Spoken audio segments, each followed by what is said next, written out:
રોજિંદા જીવનમાં આપણે વીજળી એટલે કે વિદ્યુતનો વ્યાપક રીતે ઉપયોગ કરીએ છીએ. જેમ કે કૂવામાંથી પંપ દ્વારા પાણી કાઢવા, પાણીને અગાશીની ટાંકીમાં પહોંચાડવા, યંત્રો ચલાવવા, અજવાળું મેળવવા, ખોરાકને ગરમ કે ઠંડો કરવા વગેરે. આ વિદ્યુત આપણને વિદ્યુત મથક તથા બેટરી દ્વારા પ્રાપ્ત થાય છે. યાદ રાખો કે વિદ્યુત એ ઉર્જાનું એક સ્વરૂપ છે, જેનું યોગ્ય રીતે રૂપાંતર કરીને આપણે પ્રકાશ ઉર્જા, યાંત્રિક ઉર્જા, ઉષ્મા ઉર્જા વગેરે મેળવીએ છીએ. વ્યવહારમાં ઉપલબ્ધ અત્યંત નાના બટન સ્વરૂપથી માંડીને મોટી સ્ટોરેજ બેટરીના સ્વરૂપમાં વિદ્યુત કોષોનો વપરાશ થાય છે, જે રાસાયણિક ઉર્જાનું વિદ્યુત ઉર્જામાં રૂપાંતર કરે છે. વિદ્યુત કોષની મદદથી આપણે ટોર્ચ, ઘડિયાળ, રેડિયો, રિમોટ કંટ્રોલ, કેમેરા વગેરે ઉપકરણો ચલાવીએ છીએ. પ્રત્યેક વિદ્યુત કોષમાં બે ધ્રુવ હોય છે. એક ધન ધ્રુવ, જે આ સંજ્ઞા વડે, તથા બે ઋણ ધ્રુવ, જે આ સંજ્ઞા વડે દર્શાવેલા હોય છે. જ્યારે વિદ્યુત કોષમાં સંગ્રહિત રાસાયણિક ઉર્જા વપરાઈ જાય ત્યારે તે કામ કરતા બંધ થઈ જાય છે. તેને બદલવા પડે અથવા રિચાર્જ કરવા પડે છે. ટોર્ચનો બલ્બ લો.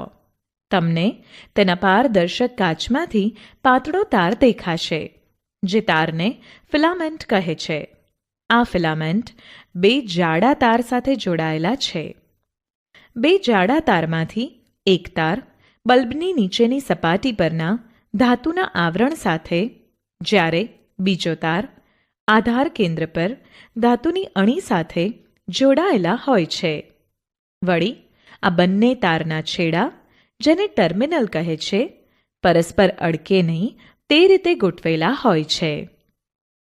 ઘરમાં વપરાતા બલ્બમાં બંને ટર્મિનલ નીચેના ભાગમાં ગોઠવવામાં આવેલા હોય છે.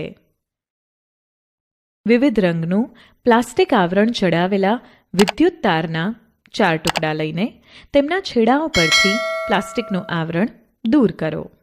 હવે બે તારના અનાવૃત થયેલ ભાગને વિદ્યુત કોષના બંને ધ્રુવો સાથે તથા બીજા બે તારના છેડાઓને ટોર્ચના બલ્બના ટર્મિનલ સાથે રબર બેન્ડ અથવા ટેપથી જોડો. હવે વિદ્યુત કોષ તથા બલ્બના આ 4 વાયરોને એ, બી, સી, ડી, ઈ, એફ એમ જુદી જુદી 6 રીતે જોડીને જુઓ કે કઈ ગોઠવણી દરમિયાન બલ્બ પ્રકાશિત થાય છે. એ તથા એફ જોડાણમાં બલ્બ પ્રકાશિત થાય છે, જ્યારે કે ડી, બી, સી તથા ઈ જોડાણમાં બલ્બ પ્રકાશિત થતો નથી.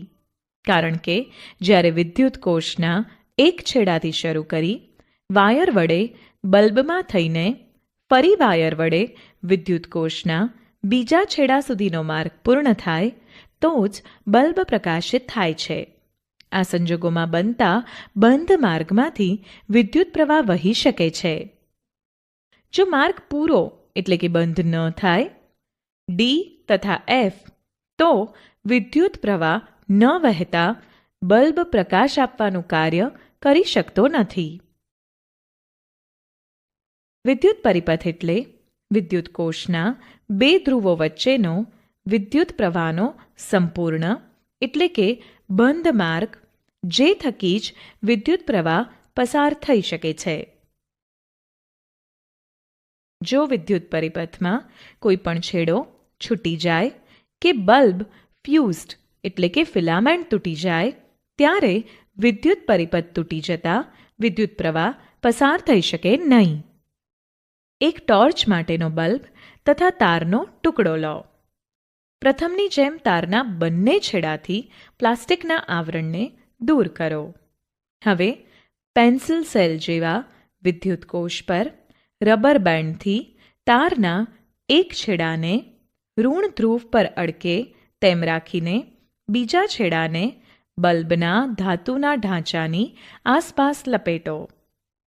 બલ્બના આધારની અણીને સેલના ધન ધ્રુવ પર અડકાડો તો બલ્બ પ્રકાશિત થતો જણાશે.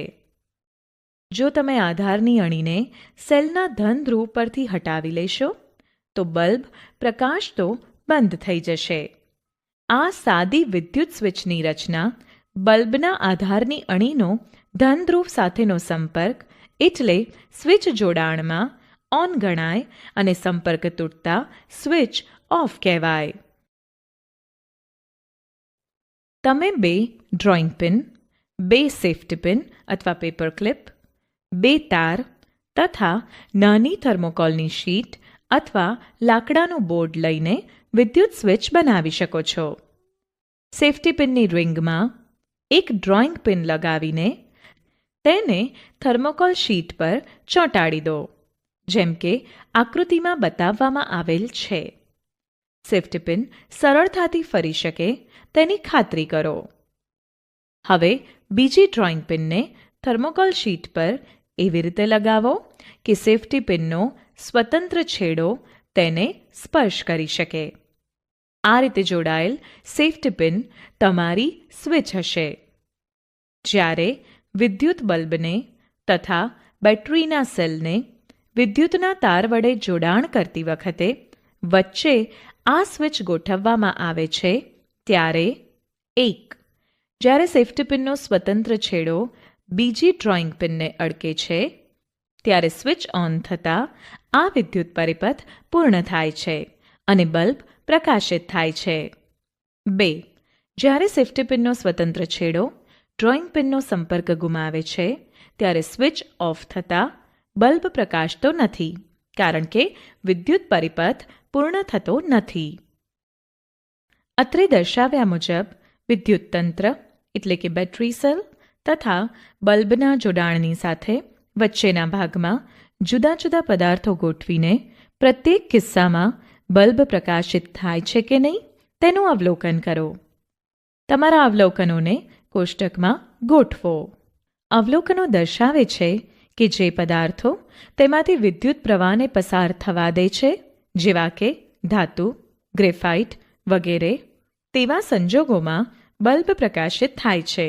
આવા પદાર્થોને વિદ્યુત સુવાહક કહે છે. જે પદાર્થ પોતાનામાંથી વિદ્યુત પ્રવાહને પસાર કરી શકતો નથી, જેમ કે લાકડું, કાચ, રબર વગેરે, તેવા સંજોગોમાં બલ્બ પ્રકાશિત થતો નથી.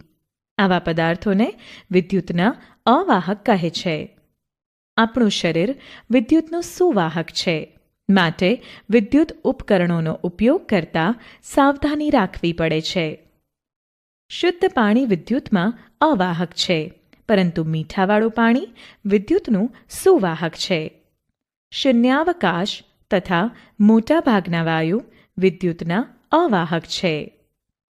આપણા માટે વિદ્યુત સુવાહકો તથા વિદ્યુત અવાહકો સમાન રીતે મહત્વના છે. સ્વિચ, વિદ્યુત પ્લગ, સોકેટ, વિદ્યુતના તાર વગેરે વિદ્યુત સુવાહકમાંથી બનાવવામાં આવે છે. જ્યારે આ બધા ઉપકરણોના બહારના ભાગ, જેને આપણે સ્પર્શ કરીએ છીએ, તે આવરણ વિદ્યુત અવાહકમાંથી બનાવવામાં આવે છે.